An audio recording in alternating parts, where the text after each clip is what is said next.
મામલતદારની આત્મહત્યા મામલે કોંગ્રેસે આકરા પ્રહાર કર્યા છે। પ્રદેશ કોંગ્રેસના મુખ્ય પ્રવક્તા મનીષ દોશીએ નિવેદન આપ્યું।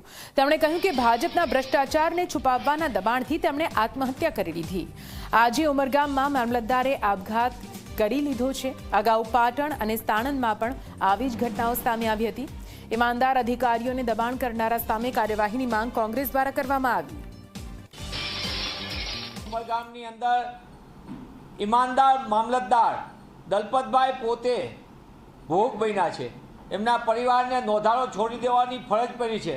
એક હોનાર અધિકારી પોતે સરકારમાં મામલતદાર કક્ષાએ એટલે એસડીએમ કહેવાય એની ઉપર એનકેન પ્રકારે કરેલા દબાણના કારણે તેમને અંતિમ પગલું ભર્યું છે અને જીવન ટૂંકાયું છે।